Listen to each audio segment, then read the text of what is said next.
राज sir UP वाला पाठशाला में आपका स्वागत है। राज सर यूपी वाला पाठशाला में आपका स्वागत है।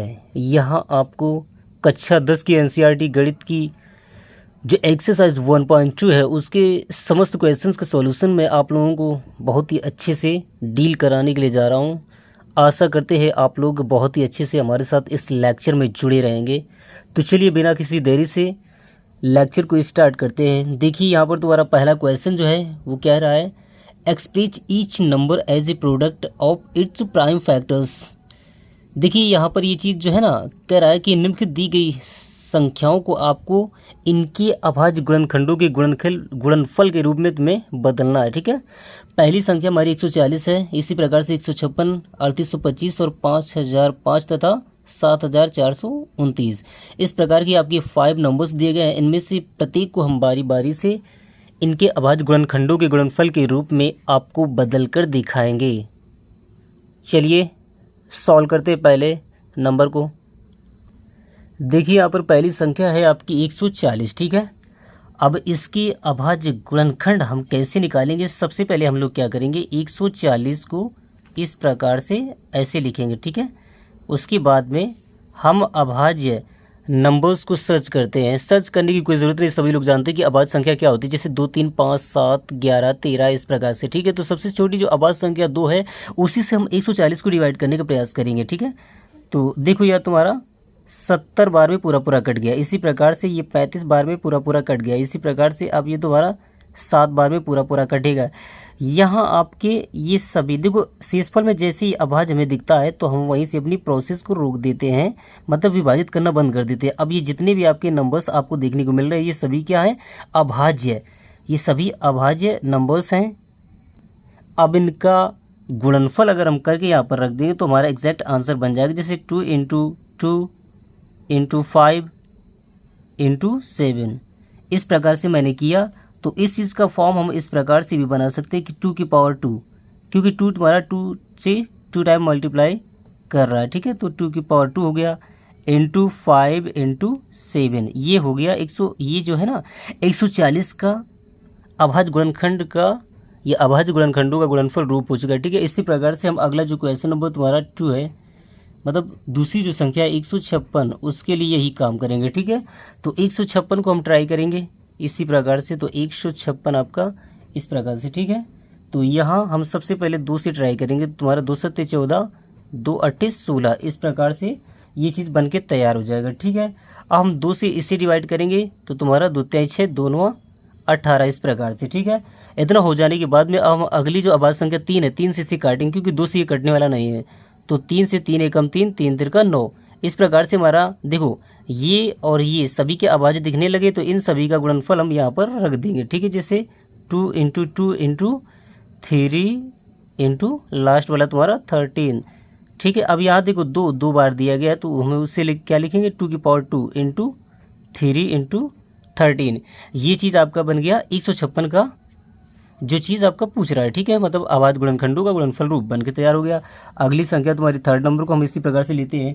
थर्ड नंबर में तुम्हारा क्या दिया, इस चीज़ को देखते हैं, 3825, इसमें 3825 हमारा दिया गया है। ठीक है, तो इसी प्रकार से जैसे देखो मेथड मैंने यहाँ पे सीखा है उसी प्रकार से हम 3825 का फैक्टर कैसे बनाते हैं इस चीज़ को हम लोग देखते हैं। देखिए यहाँ पर 3825 में मैंने लिखा। ठीक, इकाई का अंक आपका दिया है 5। ठीक है, 5 से काटेंगे तो तुम्हारा 5 से कट जाएगा, लेकिन पहले हम ट्राई करेंगे 3 से, तो 3 से तुम्हारा ये कट रहा है, तो इस प्रकार से 3 एकम 3, 3 दूना 6। ठीक है, और ये 30 7 21 और ये 30 25 15 इस प्रकार से 1275 टाइम ये पूरा पूरा चला गया। इसी प्रकार से हम पुनः इसे फिर 3 से डिवाइड करेंगे, 3 चौके 12, 3 दूनी 6, 30 25 15 हो जाएगा। ठीक है, इसी प्रकार से फिर देखेंगे, फिर तुम्हारा 3 से ये कटने वाला नहीं है तो हम 5 से डिवाइड करेंगे, तो 5 8 40 55 25 इस प्रकार से 85 तुम्हारा भागफल यहाँ हमें देखने को मिल रहा है। ठीक है, और इतना हो जाने के बाद में हम क्या करेंगे, 5 से पुनः इसे फिर से डिवाइड करेंगे तो तुम्हारा 17 बार में गया, तो ये आपका अभाज्य दिखने लगा। तो इन सभी का गुणनफल हम क्या करेंगे, यहाँ पर रख देंगे। ठीक है, तो आपका किसका 3825 का अभाज्य गुणनखंडों के गुणनफल रूप बन के तैयार हो जाएगा। ठीक है, तो इस प्रकार से 3 × 3 × 5 × 5 × 17, ये चीज़ जैसी हमें देखने को मिला। तो यहाँ पर 3 आपका 2 टाइम है, तो 3 की पावर 2 इंटू 5 आपका 2 टाइम है, तो 5 की पावर 2 इंटू 17, ये चीज़ बन के तैयार हो गया। इसका जो फॉर्म आपका पूछ रहा था, ठीक है। ऐसे ही तुम्हारा 4th नंबर हम लोग सॉल्व करेंगे, ठीक है। 4th नंबर में तुम्हारा क्या दिया है, 4th नंबर में संख्या है तुम्हारी 5005, ठीक है। 5005 को हम ऐसे ही सॉल्व करेंगे, तो देखते हैं उस चीज़ को कैसे निकाल पाते हैं। 5000 ये 5 आपका, ठीक है। यहाँ पर हम देखो 3 से डिवाइड करेंगे नहीं कटेगा, तो हम 5 से ट्राई करेंगे, ठीक है। तो 5 दहम या 5 एकम 5, ये 0 0 आपके उतारे और ये आपका एक बार में गया। इसी प्रकार से अब हम आगे ट्राई करेंगे, ठीक है। जैसे देखो हम अगर इस चीज़ को अब हम 5 से डिवाइड करेंगे नहीं कटेगा, ठीक है। तो हम 7 से ट्राई करते हैं, तो 7 एकम 7, 7 चौके 28, हाँ 7 टाइम ये पूरा जा रहा है। 7 एकम 7 बचेगा 3, दाएँ 0 30, 7 चौके 28 बचेगा 2, दाएँ 1 21, 7 त्रिका 21, ठीक है। तो इस प्रकार से तुम्हारा 143 टाइम ये गया। अब उसके बाद में हम इसे ट्राई करेंगे तो 7 से नहीं जाने वाला है, ठीक है। तो हम 11 से ट्राई करेंगे, 11 से तुम्हारा ये चला जाना है, ठीक है। तो 11 एकम 11, 11 3 33। तो इस प्रकार से ये हमें सारी आवाज़ दिखने लगे। जैसी आवाज़ दिखे तो इन सभी को हम गुणनफल के रूप में यहाँ पर लिखेंगे। तो 5 इंटू 7 इंटू 11 इंटू ये आपका 13। तो ये चीज़ आपका बन के तैयार हो गया 5005 का क्या, आवाज़ गुणनखंडों का गुणनफल रूप। इसी प्रकार से हमारा लास्ट जो क्वेश्चन है उस चीज़ को हम सॉल्व करते हैं। उसके बाद में फिर अगले क्वेश्चंस को सॉल्व करने का प्रयास करेंगे, ठीक है। तो अगली जो लास्ट हमारी संख्या है वो है 7429, ठीक है। उस संख्या को हम लोग सॉल्व करेंगे। उसकी फैक्टर कैसे बनाएंगे उस चीज़ को हम थोड़ा यहाँ पर जगह ना होने की वजह से देखो, चलो यहाँ सॉल्व करते हैं, ठीक है। 7429 ये आपका लिखा, ठीक है। ट्राई करेंगे, इसे डिवाइड करने का प्रयास करेंगे तो तुम्हारी ये 17 टाइम में डायरेक्ट जाएगा, ठीक है। तो 17 टाइम में जाएगा तुम्हारा ये 437। इस प्रकार से इतना हो जाने के बाद में अब ये तुम्हारा 19 से पूरा पूरा डिवाइड होगा, जो कि 23 बार में पूरा पूरा जाएगा। तो ये आपके सारे अभाज्य आपको देखने को मिल रहा है। तो बस 17 इंटू 19 इंटू 23 ये चीज़ जो है ना आपका बन के तैयार हो गया 7429 का अभाज्य गुणनखंडों का गुणनफल रूप। तो इस प्रकार से आपके पहले क्वेश्चंस के सारे क्वेश्चंस का सॉल्यूशन आपको मिल चुका है। अब क्वेश्चन नंबर अगला जो तुम्हारा है वो देखते क्या है। अब देखिए क्वेश्चन नंबर जो 2 है उसमें कह रहा है find the LCM and HCF of the following pairs of integers and verify that LCM into HCF equal to product of the 2 numbers. मतलब ये है कि यहाँ पर दो तुम्हारे प्रत्येक प्रकार का जो क्वेश्चन है उसमें 2 संख्या आपको दी गई है। दोनों संख्याओं का आपको निकालना एलसीएम एंड एचसीएफ। उसके बाद में दोनों एलसीएम और एचसीएफ का आपको मल्टीप्लाई करना है और दिखाना है कि उन दोनों की जो दोनों का जो प्रोडक्ट आ रहा है एलसीएम और एचसीएफ का वो दोनों संख्याओं के प्रोडक्ट के बराबर है कि नहीं, ऐसा, ठीक है। तो सबसे पहले हम क्या करेंगे, प्रत्येक दी गई दोनों संख्याओं का हम निकालेंगे एलसीएम एंड एचसीएफ, ठीक है।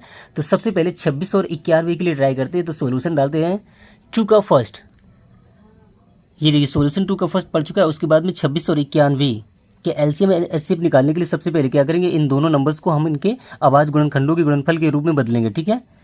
तो चलिए 26 आपका है, डायरेक्ट हम चेंज करने का प्रयास करेंगे। जैसे 13 दूनी 26, जहाँ 13 और 2 दोनों क्या है अभाज्य, तो इस प्रकार से 2 इंटू 13 हम इसे लिख सकते हैं, ठीक है। इसी प्रकार से तुम्हारा जो अगला नंबर है वो है 91, ठीक है। इसे हम 13 7 91 यानी कि 7 इंटू 13 लिख सकते हैं। इतना हो जाने के बाद में अब देखो इन्हीं दोनों एक्सप्रेशन से ही हम दोनों संख्याओं 26 और 91 के एलसीएम एंड एचसीएफ निकालेंगे। सबसे पहले क्या करेंगे, हम इनका निकालेंगे एलसीएम, ठीक है। तो एलसीएम इक्वल टू क्या होता है, देखिए एलसीएम के लिए हम सबसे पहले दोनों संख्याओं में हमें जो कॉमन मिलता है, ठीक है। यहाँ पर दोनों संख्याओं में कॉमन फैक्टर में 13 देखने को मिल रहे हैं, ठीक है। तो 13 को लेंगे, 13 जैसे में मिला, इतना हो जाने के बाद में अब जो तुम्हारी कॉमन नहीं भी मिल रहा है तो उनको भी लेंगे और मल्टीप्लाई सभी का कर डालेंगे। जैसे 2 और 7, तो 2 इंटू 7। इतना हो जाने के बाद में दोनों का अगर हम प्रोडक्ट निकालेंगे, इन तीनों का प्रोडक्ट निकालेंगे तो क्या मिलेगा, जैसे 7 दूनी 14, 14 तुम्हारा 14 या 42 कैरी, 2 कैरी में 4, ठीक है। और 14 एकम 14 और वो तुम्हारा 4 ये 18, 182। ट्राई कर लेते एक बार और, 7 दूनी 14, 14 ते 42, 2 कैरी में 4, ठीक है। और 14 एकम 14 4 18, 182। हाँ एलसीएम निकला है 182 तथा अब निकालेंगे एचसीएफ दोनों का, ठीक है। एचसीएफ क्या होता है इस चीज़ को समझ लेते हैं। देखिए कि इन दोनों संख्याओं का एचसीएफ वो होगा जो दोनों संख्याओं में कॉमन फैक्टर्स जो होंगे उनका प्रोडक्ट। यहाँ पर दोनों संख्याओं में कॉमन फैक्टर्स जो है ना वो ओनली सिर्फ एक ही नंबर है जो कि 13 है। तो हमारा 13 यहाँ पर एचसीएफ बन जाएगा। ठीक है, तो अब देखो हमारी एलसीएम एचसीएफ निकल के तैयार हो चुकी है। तो अब हम क्या करेंगे, उनकी सत्यता की जांच करेंगे। ठीक है, जैसे तुम्हारा एक चीज़ प्रूव करने के लिए कह रहा था क्वेश्चन में कि एलसीएम इंटू एचसीएफ को देखो कि उन्हीं दोनों यानी कि 2691 के गुणनफल के बराबर है। तो सबसे पहले इन दोनों का हम निकालते हैं प्रोडक्ट। ठीक है, तो सब 182 एलसीएम की वैल्यू पुट की इंटू तुम्हारा 13 एचसीएफ की वैल्यू पुट कर डालने के बाद में देखो ये जो आपका चीज़ बनेगा वो क्या बन रहा है, इस चीज़ को देखते हैं। 13 दूनी 26 कैरी 6 आपका कैरी में 2, 13 8 104 और 2 तुम्हारा 106 बनाएगा। इस प्रकार से 10 आपका कैरी में गया, 13 एकम 13 और तुम्हारा 10 23, तो 2366 ये दोनों लासा और मासा एलसीएम एंड एचसीएफ का प्रोडक्ट निकला है। अब इसी प्रकार से हमें क्या करना है, दोनों संख्याओं 2691 को प्रोडक्ट निकालना है जो कि इसी के बराबर आना चाहिए। तो चलो तुम्हारा 91 इंटू 26 दोनों संख्याओं का गुणनफल यहाँ निकलने के लिए जा रहा है 6 एकम 6। शॉर्ट तरीके से हम सॉल्व करेंगे, 6 एकम 6 इतना हुआ। अब क्या करेंगे, 2 का 1 से मल्टीप्लाई करेंगे और 6 का ऐसे 6 9 54 2 एकम 2, तो 54 2 तुम्हारा 56, 56 कैरी 6 कैरी में 5। अब 2 का इससे मल्टीप्लाई 2 9 18 5 23, तो इस प्रकार से 2366 यहाँ पर भी हमें मिला और यहाँ पर भी। तो हम लिख सकते हैं कि अतः LCM into HCF equal to आपका 91 इंटू 26, यानी कि दोनों संख्याओं के एलसीएम एंड एचसीएफ का गुणनफल जो है ना, दोनों संख्याओं के गुणनफल के बराबर आ रहा है। जबकि गुणनफल क्या है आपका 2366 यानी कि 2366। तो ये चीज़ हुआ। ठीक है, अब क्वेश्चन वो 2 का पहला मैंने सॉल्व कर दिया है। ठीक है, और उसके बाद में क्वेश्चन नंबर 2 का जो सेकेंड पार्ट है उस चीज़ को देखते हैं क्या उसमें। देखिए दूसरे नंबर में आपका 2 संख्या दिया है, एक दी है तुम्हारी 510। ठीक है, तो 510 को सबसे पहले क्या करेंगे, इसके अभाज्य गुणनखंडों के गुणनफल के रूप में बदलेंगे। ठीक है, जैसे तुम्हारा ये 510 से इसे लिख सकते हैं हम क्या चीज़, 51 इंटू 10। 51 इंटू 10 होगा, जहाँ तुम्हारा 51 क्या होगा 17 त्याई 51। ठीक है, जहाँ 3 और 17 दोनों क्या होंगे अभाज्य, तो 17 त्याई ये तो बना। अब चूंकि 10 जो मल्टीप्लाई में था उसे हम 2 पंचे 10 लिख सकते हैं। तो इस प्रकार से 510 अपने अभाज्य गुणनखंडों के गुणनफल के रूप में बदल चुका है। इसी प्रकार से जो हमारा अगला नंबर है वो क्या है 92 मतलब 92। ठीक है, तो इस चीज़ को हम देखेंगे 92 तुम्हारा किस प्रकार से फैक्टर में चेंज होता है। देखो 92 हम जानते हैं कि 23 चौके 92 होता है। ठीक है, तो जहाँ पर 23 तुम्हारा अभाज्य होगा जबकि 4 चौके तुम्हारा अभाज्य नहीं, तो उसे हम फैक्टर में चेंज कर डालेंगे, 2 इंटू 2 लिखेंगे। ठीक है, अब ये तुम्हारा 23 इतना हो जाने के बाद में ये 92 भी तुम्हारा अभाज्य गुणनखंड के गुणनफल के रूप में लिख चुका है। इतना हो जाने के बाद में अब हम क्या करेंगे एलसीएम निकालेंगे। ठीक है, तो एलसीएम क्या होता है, दोनों में देखो जो कॉमन मिल रहा होगा वही चीज़ आपका क्या बनेगा दोनों में सबसे पहले देखेंगे कॉमन क्या है। तो देखो 3 आपका कहीं नहीं है, 17 भी नीचे कहीं नहीं है, 2 को देखा जाए तो तुम्हारा 2 और 2 ये मिला, तो सबसे पहले हम 2 को लेंगे। ठीक है, ये आपका 2 लिया, उसके बाद में इनका काम खत्म। अब 5 भी तुम्हारा कहीं नहीं है, तो देखो ये चीज़ आपका कॉमन में मैंने लिया, उसके बाद में ऊपर नीचे जो कॉमन नहीं सभी का गुणनफल यहाँ नीचे कर डालेंगे, तो तुम्हारा इंटू में 3 आ जाएगा। ठीक है, उसके बाद में 17 भी आ जाएगा, उसके बाद में तुम्हारा 5 भी आ जाएगा, नीचे तुम्हारा इंटू में 2 भी आ जाएगा और ये 23,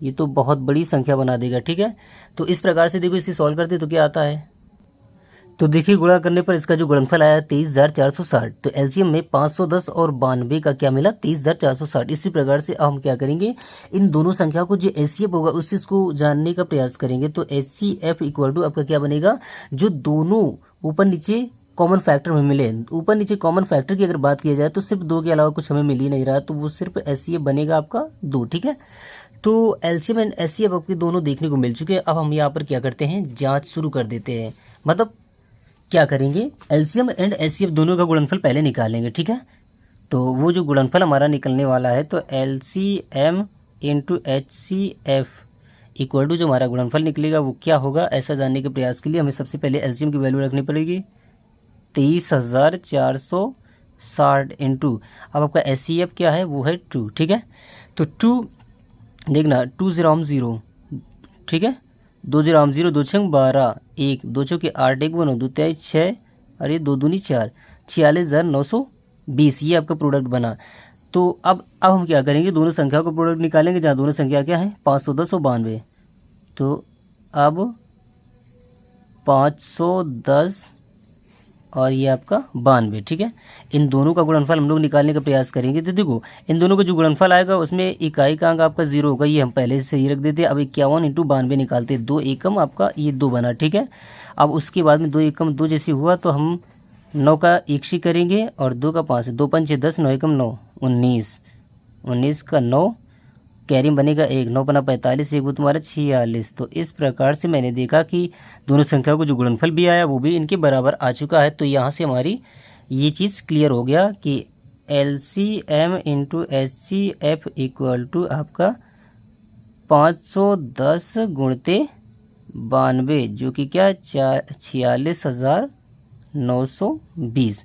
तो यहाँ से इस क्वेश्चन का जवाब हमारा क्लियर हो गया, ठीक है। अब अगला क्वेश्चन देखते हैं जो कि क्वेश्चन नंबर 2 का 3 है, ठीक है। उसमें क्या कहता है, अगली दोनों संख्या है तुम्हारी 336 और ये आपका 54, ठीक है। दोनों के हम फैक्टर बनाने का प्रयास करेंगे। तो फैक्टर हमारे किस प्रकार से बनेंगे, ये आपका 2 × 2 × 2 × 2, उस प्रकार से 3 × ये चीज़ 7, ठीक है। अब इन दोनों का हम प्रोडक्ट करेंगे तो तुम्हारा प्रोडक्ट, ये देखो प्रोडक्ट करने की ज़रूरत नहीं, ये हम फालतू में कर रहे हैं, ठीक है। ये आपका वही चीज़ बन के तैयार। उसके बाद में ये आपका 54 लिखा है, 54 को हम डायरेक्टली क्या बोलेंगे, नछक 54, जहाँ पर 9 को हम 3 × 3 लिखेंगे और ये 6 को 2 × 3 लिखेंगे। इतना लिखने के बाद में अब हम क्या करेंगे, LCM निकालेंगे। LCM तुम्हारा दोनों में जो कॉमन मिलेंगे, ठीक है, कॉमन फैक्टर। सबसे पहले 2 देखो नीचे है, हाँ यहाँ पर है, तो इसलिए हमने 2 लिया। इसके बाद में देखो अगला 2, अगले तुम्हारे देखो नीचे अब 2 है ही नहीं, 2 2 2, इनके लिए तुम्हारा कोई भी कॉमन फैक्टर नहीं मिलने वाला है। तो हम क्या करें, 3 को ट्राई किया, हाँ मिल गया है, ठीक है। तो इस प्रकार से चाहे इसे मान लो चाहे इसको, ठीक है। तो तुम्हारा 3 को लिखा। उसके बाद में हमारा क्या होगा, जो ऊपर नीचे तुम्हारे कॉमन नहीं मिले तो उन सभी को लिख डालेंगे इंटू में करके, ठीक है। तो तुम्हारा 2 × 2 × 2 × ये तीनों लिखे, ठीक है। उसके बाद में सेमेर आपका आ चुका है और नीचे आपका 3 × 3 ये दोनों, ठीक है। इतना हो जाने के बाद में अब हम देखते हैं दोनों का गुणनफल क्या आता है। इस प्रकार से हमारा गुणनफल आया 3024, ठीक है। अब हम क्या करेंगे, HCF निकालने के लिए हमें क्या करना पड़ेगा, HCF देखो दोनों में जो कॉमन फैक्टर्स होते हैं उन्हीं दोनों का प्रोडक्ट, तुम्हारा दोनों में कॉमन क्या मिल रहा है, 2 और 3, तो 2 × 3 हमारा 6, ये HCF बन के तैयार हो गया। अब हम क्या करेंगे, अब LCM × HCF निकालेंगे, ठीक है। LCM हमारा कितना आया था 3024 और HCF हमारा क्या है 6, ठीक है। दोनों को गुणनफल निकालेंगे, 6 चौके 24 केरी 4, ठीक है। कैरी में गया 2, 6 दूनी 12 और वो 2 तुम्हारा 14, ठीक है। कैरी में 1, ये आपका 1, 6 3 18। इस प्रकार से ये चीज़ हमारा देखने को मिल गया, ठीक है। तो हमारा 18,144 LCM × HCF ये चीज़ निकला, ठीक है। अब दोनों संख्याओं का हम गुणनफल निकालेंगे। 336 × 54, ठीक है। इस चीज़ को अगर हम सॉल्व करेंगे तो हमारा गुणनफल क्या मिलने वाला है, 18,144, यानी कि यही नंबर मिलेगा, ठीक है। आप लोग गुणनफल निकाल के देख सकते हैं। इतना हो जाने के बाद में जैसे ही यहाँ पर ये चीज़ आया तो हमें पता हो गया क्या, कि दोनों संख्याओं का मतलब लासा और मासा का जो गुणनफल आया है, यानी कि LCM × HCF वो बराबर है क्या, दोनों संख्याओं 336 और 54 की गुणनफल के, ठीक है, जो कि क्या है 18,144। तो यहाँ से हमारा देखो जो प्रूवमेंट चाहता था वो भी हो चुका है, ठीक है। तो इस प्रकार से क्वेश्चन नंबर 2 के सारी क्वेश्चंस का जवाब आप लोगों को मिल चुका है, ठीक है। अगले क्वेश्चन नंबर 3 में हम लोग देखते हैं क्या है। देखो यहाँ क्वेश्चन नंबर 3 में कह रहा है, find the LCM and HCF of the following integers by applying the prime factorisation method. मतलब ये कि निम्नलिखित दी गई जो तुम्हारी प्रत्येक संख्या में 3 संख्या दी गई, सभी संख्याओं को तुम्हें LCM एंड HCF निकालना है। किस प्रकार से, प्राइम फैक्टराइजेशन मेथड के अकॉर्डिंग, मतलब अभाज्य गुणनखंडों के गुणनफल के रूप में प्रत्येक को बदल कर क्या करना, आपको LCM एंड HCF निकालना है, ठीक है। तो सबसे पहले तीसरे का फर्स्ट नंबर हम क्वेश्चन को सॉल्व करते हैं। प्रश्न संख्या 3, उसका सॉल्यूशन मैं यहाँ पर आप लोगों को देने के लिए जा रहा हूँ। प्रश्न संख्या 3 का जो पहला प्रश्न है उसमें आपकी संख्या 3 है, 12, 15 और 21। तीनों को हम इनके अभाज्य गुणनखंडों के गुणनफल के रूप में बदल डालते हैं। ये 4 × 12, ठीक है। तो इससे हम क्या लिखेंगे, इस प्रकार से, जबकि 4 को हम 2 × 2 लिख सकते हैं और ये इंटू आपका 3, ठीक है। इसी प्रकार से ये आपका है 3 × 5 = 15, ठीक है। और ये आपका 3 7 त्रिका 21 या 30 7 21 बात बराबर है, ठीक है। LCM हमारा क्या होगा, तीनों में देखते हैं जो कॉमन फैक्टर हमारा मिले, ठीक है। कॉमन फैक्टर तीनों में 3 प्राप्त हो रहा है, ठीक है, इस प्रकार से ऐसे, ठीक है। तो वो मैंने लिया, इनटू दिया।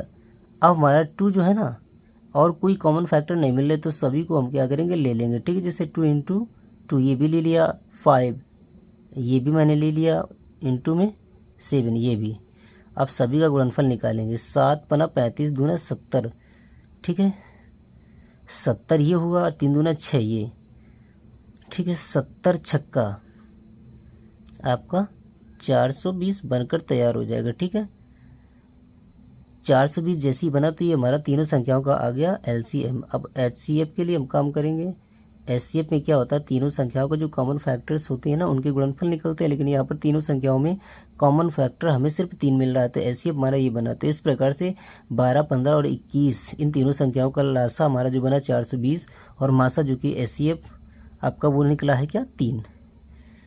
इतना हो जाने के बाद में चलिए हम इसी के क्वेश्चन नंबर 3 का दूसरा जो क्वेश्चन उसमें देखते हैं क्या है। उसमें तुम्हारी 3 संख्या दिया है 17, 23 और 29, ठीक है। यहाँ पर आपको 17, 23 और 29 3 संख्या देखने को मिल रही हैं। अगर रियल में देखा जाए तो 17, 30 और 29 ये तीनों सब कैसी अभाज्य संख्याएं हैं, तो इनको हम इस प्रकार से मोस्टली ऐसे लिख सकते हैं, ठीक है, इस प्रकार से। तो LCM हमारा इनका क्या बनेगा आगे, देखो तीनों में जो कॉमन होता है वो लिया, ठीक है। उसके बाद में 17 इंटू 23 इंटू 29।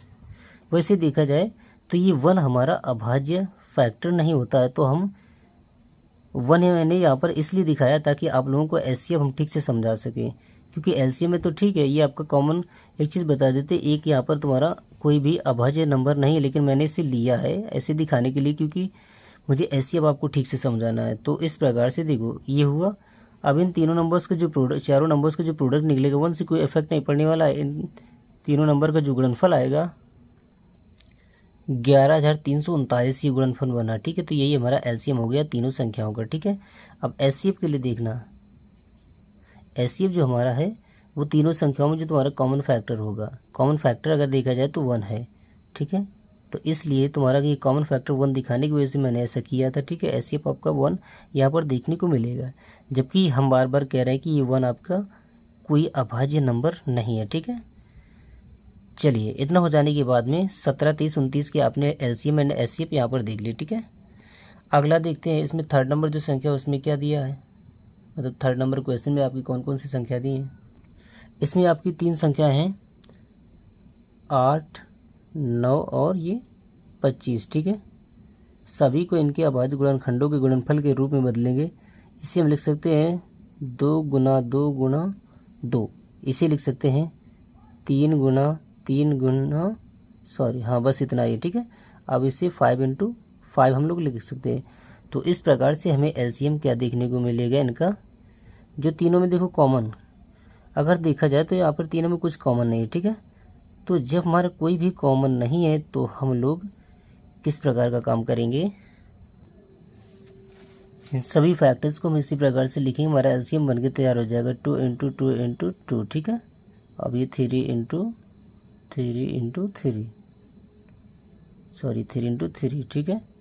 अब उसी प्रकार से आपको 5 इंटू 5, इस चीज़ को जब हम लोग सॉल्व करेंगे तो हमारा जो रिज़ल्ट आएगा वो 1800 निकल कर आ जाएगा, ठीक है, गुणनफल।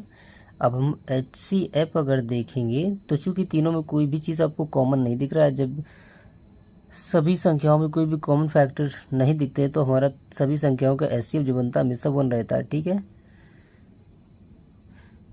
इतना हो जाने के बाद में चलो क्वेश्चन नंबर जो 3rd था, 3rd के तीसरा क्वेश्चन मैंने सॉल्व करके दिखा दिया है। अगला जो तुम्हारा क्वेश्चन है क्वेश्चन नंबर 4 उस चीज़ को देखते हैं। देखिए क्वेश्चन नंबर 4 में कह रहा है given that HCF equal to इतना, फाइंड LCM, ठीक है। मतलब ये कह रहा है गिवन दैट दिया है कि एचसीएफ ऑफ 306 657 बराबर 9, मतलब 306 और 657 का जो एचसीएफ 9 आपको दिया है, एलसीएम फाइंड करा रहा है। एलसीएम का मतलब पता लगा रहा है या पता लगवा रहा है कि कह रहा है कि एलसीएम ज्ञात करना है उन्हीं दोनों संख्याओं का। ठीक है, तो देखिए इसके लिए क्या करते हैं हम, सबसे पहले हम लिखेंगे दिया है कि, ठीक है, उसके बाद में हमें क्या दिया इस चीज़ को हम बता देंगे। तो एचसीएफ ऑफ 306 कम 657 इक्वल टू हमारा ये 9 दिया है। ठीक है, हमसे पूछ के रहा है एलसीएम ऑफ इन्हीं संख्याओं का।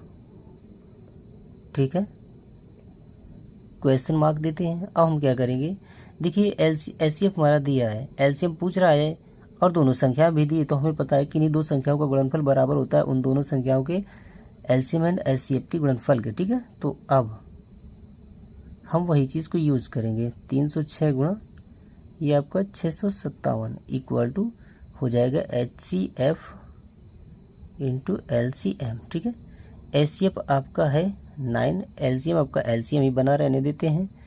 इस प्रकार से हम लोग एलसीएम के लिए इसी क्वेश्चन को सॉल्व करेंगे। तो 9 हमारा एलसीएम के साथ में मल्टीप्लाई में है, तो इस चीज़ को हम क्या करेंगे, ख़त्म करेंगे। तो दोनों पक्षों को 9 से डिवाइड करेंगे तो 9 तुम्हारा कट कैंसिल हो जाएगा और यहाँ पर तुम्हारा 306 इंटू 657 बटे ये आपका 9 देखने को मिलेगा, जो कि बराबर हो जाएगा एलसीएम के। ठीक है, इतना हो जाने के बाद में चलो ठीक है, अब हम देखो यहाँ पर 9 से इससे डिवाइड करें या इसे, दोनों नंबर्स तुम्हारे 9 से कटने वाले हैं, हम इस चीज़ को डिवाइड करते हैं। ठीक है, तो 9 3 27 आपका बना, 3 टाइम में 27 लेस किया तुम्हारा 3 27 30 में लेस करेंगे 3 के राइट में ये है, तो 36 बना, नचो के आपका 36 हो गया। ठीक है, इंटू में 657 ऐसे ही चल रहा है, बराबर चल रहा है किसकी, एलसीएम के। अब 657 और 34 का हम गुणनफल निकालेंगे तो हमें 22,338 देखने को मिलता है, यही तुम्हारा एलसीएम होगा। ठीक है, एलसीएम बराबर 22,338। इतना आ जाने के बाद में आपका आंसर का पूरा जवाब हो चुका है। ठीक है, यही आपका आंसर हो जाएगा।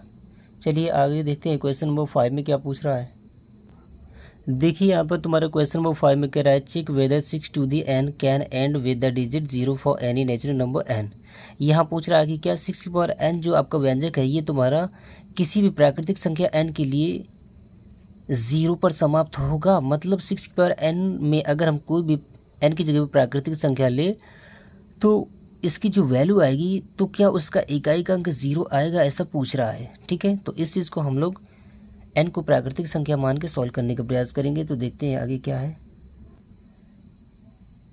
सबसे पहले हम लोग क्या लेंगे, सॉल्यूशन 6 के लिए। ठीक है, सॉरी क्वेश्चन नंबर आपका ये 5 है, 5 का सॉल्यूशन देने के लिए जा रहा हूँ। यहाँ पर आपका व्यंजक क्या दिया है 6 की पावर n, जहाँ n क्या है आपका प्राकृतिक संख्या, यानी कि 1 2 3 4 डॉट इनमें से कोई भी एक है। हम बारी बारी से क्या करेंगे, n की जगह पे 1 यूज़, इन नंबर्स को यूज़ करेंगे और 6 टू दी n की वैल्यूज़ को प्राप्त करेंगे। ठीक है, जैसे जब हम क्या करेंगे n इक्वल टू 1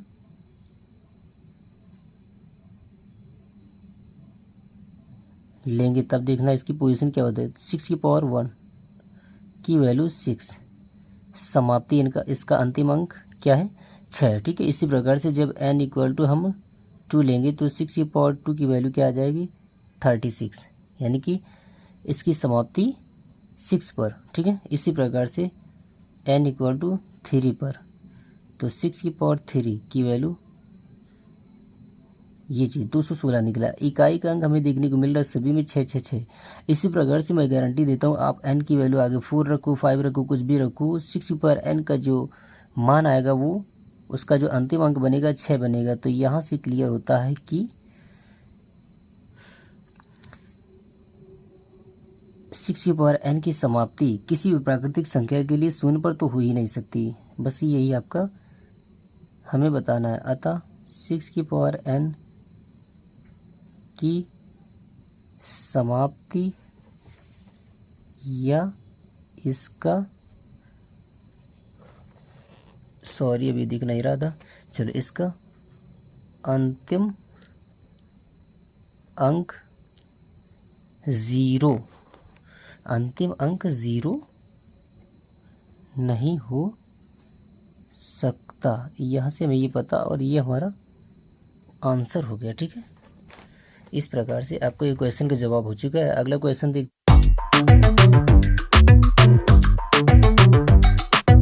हैं क्या है।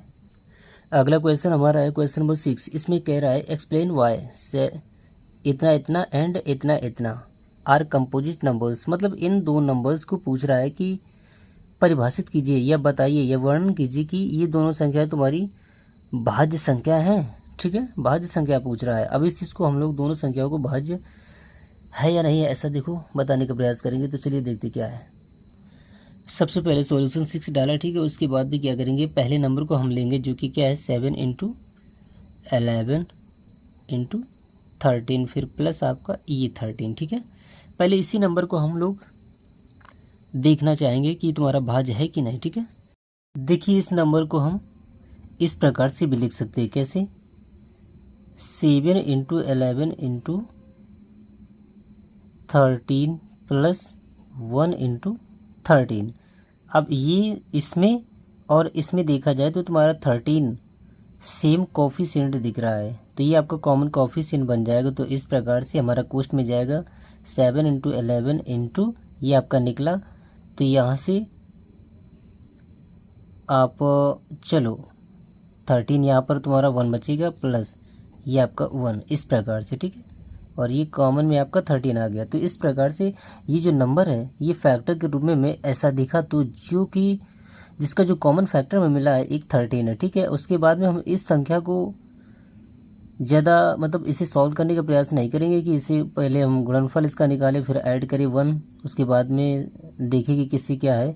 हमें यहाँ पर ये देखना कि जो नंबर था तुम्हारा, ठीक है, पहले 2 पद में दिया था, वहाँ पर कटता हुआ फील नहीं हो रहा था। उसके बाद में मैंने सॉल्व किया तो 13 तुम्हारा यहाँ पर एक फैक्टर दिखने लगा है। ठीक है, तो यहाँ से हम यह कह सकते हैं कि जो नंबर है आपका कम से कम 13 से ज़रूर कट रहा है यहाँ पर। ठीक है, तो बस हमें यही एक चीज़ करना था कि कम से कम किसी एक संख्या से ये संख्या तुम्हारी कट रही कि नहीं। तो यहाँ पर 13 से ये कट रहा है, अतः यह संख्या जो है ना आपकी क्या कहलाएगी, भाज्य। ठीक है, इसी प्रकार से जो दूसरी संख्या हमें दी है वो क्या है, उस चीज़ को हम लोग देखते हैं। जैसे तुम्हारा 7 × 6 × 5 × 4 × 3 × 2 × 1 फिर प्लस में आपका ये 5 है। ठीक है, तो इस चीज़ को हम लोग क्या करेंगे, यहाँ पर भी हम वही उसी प्रकार से देखो, यहाँ पर आपका 5 है, यहाँ पर भी 5 है, तो यहाँ 5 आपका क्या होगा, चलो हम पहले उसे बिल्कुल उसी प्रकार से लिख के दिखा देते हैं। ये आपको वैसे ही लिखा प्लस ये आपका इस प्रकार से लिखा है। ठीक है, तो अब दोनों नंबर में हमें 5 कॉमन देखने को मिल रहा है, तो फिर 6 नंबर हमारा कोष्ट में जाएगा। तो 7 × 6 × 4 × 3 × 2 × 1 प्लस ये आपका 1, 5 हमारा कॉमन फैक्टर बाहर निकला है। तो इस प्रकार से हमें देखने को मिल रहा है कि ये जो नंबर है वो ये फॉर्म बन चुका है, जहाँ तुम्हारा 5 एक फैक्टर हमें दिख रहा है इसका गुणांक। ठीक है, तो हम ये कह सकते हैं कि इस नंबर को कम से कम 5 से हम 5 से डिवाइड कर सकते हैं पूरा। ठीक है, तो यहाँ से हमें पता चल गया कि ये जो संख्या है आपकी भाज्य संख्या है। तो दोनों संख्या तुम्हारी भाज्य है, क्यों है तुम्हारा वो 13 और 5 से पता चल रहा है, क्योंकि ये इन दोनों संख्याओं के क्या है, कि संगत कोफिशिएंट्स है। ठीक है, तो चलिए अगला क्वेश्चन देखते हैं। देखिए अगला क्वेश्चन है हमारा 7 नंबर। उसमें कह रहा है there is a circular path around a sports field. Sonia takes 18 minutes to drive 1 round of the field while Ravi takes 12 minutes for the same. Suppose they both start at same point and at the same time and go in the same direction. After how many minutes will they meet again at the starting point. देखिए यहाँ पर ये कह रहा है कि एक तुम्हारा खेल का कोई खेल के चारों ओर एक वृत्ताकार मैदान है। ठीक है, उस मैदान के पूरा एक चक्कर लगाने में सोनिया को 18 मिनट लगते हैं। ठीक है, और रवि जो है वो उसी पार के आसपास का जो तुम्हारा वृत्ताकार मार्ग है तो उसका चक्कर लगाने में 12 मिनट लेता है। ठीक है, तो अब ये माना गया कि मान के चलते कि एक ही समय एक ही बिंदु से एक ही दिशा की ओर दोनों गति करना शुरू करते हैं। ठीक है, तो कितने समय बाद वो दोनों फिर पुनः उसी स्टार्टिंग वाले बिंदु पर मिल सकेंगे, ऐसा पूछ रहा है। ठीक है, तो हमें देखो यहाँ पर कुछ नहीं, 18 और 12 का एलसीएम निकालना है, ठीक है। 18 और 12 को जब एलसीएम निकालेंगे तो हमारे क्वेश्चन का जवाब मिल जाएगा। लास्ट क्वेश्चन का जवाब देने के लिए जा रहा हूँ, अच्छे से समझ लेना इसे। 18 और 12 का एलसीएम यहाँ पर जैसे ही निकल आएगा तो वही हमारा अभीष्ट मान कहलाएगा, ठीक है। तो हम लोग क्या करते हैं, 18 12 इन दोनों संख्याओं को इनके अभाज्य गुणनखंडों के गुणनफल के रूप में हम बदलेंगे, ठीक है। ये आपका लिखा 9 दूनी 18 यानी कि 2 × 9, 9 को हम 3 × 3 लिखेंगे, ठीक है। इसी प्रकार से ये आपका लिखा है 4 × 12 यानी कि 3 चौके 12, 4 को हम क्या लिखेंगे 2 × 2। हम दोनों का एलसीएम कैसे निकालेंगे, देखो कॉमन फैक्टर हमें दोनों में क्या मिल रहा है देखने को, 3, ये सबसे पहले देखो 2 मिला, 3 मिला, ठीक है।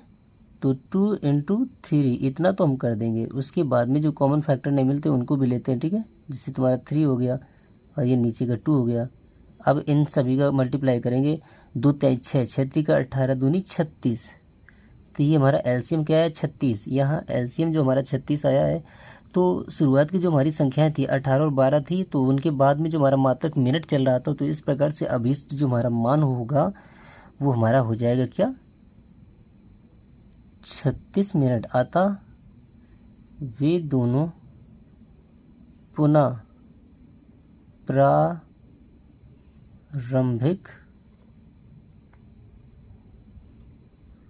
बिंदु पर 36 मिनट में मिल जाएंगे, ठीक है। इस प्रकार से हमारी क्वेश्चन का जवाब हो चुका है। आशा करते हूँ हमारे लेक्चर यानी कि वीडियो बहुत ही अच्छे से आप लोगों को समझ में आया होगा। एक्सरसाइज 1.2 के सारे क्वेश्चंस का सॉल्यूशन आप लोगों को बहुत ही अच्छे से समझ में भी आ गया होगा। तो चलिए अब आप लोगों से बता देना चाहूँगा कि हमारी अगली एक्सरसाइज 1.3 के लिए आप लोग बिल्कुल तैयार रहिए, ठीक है। अगले वीडियो में आप लोग उस चीज़ को देख सकते हैं।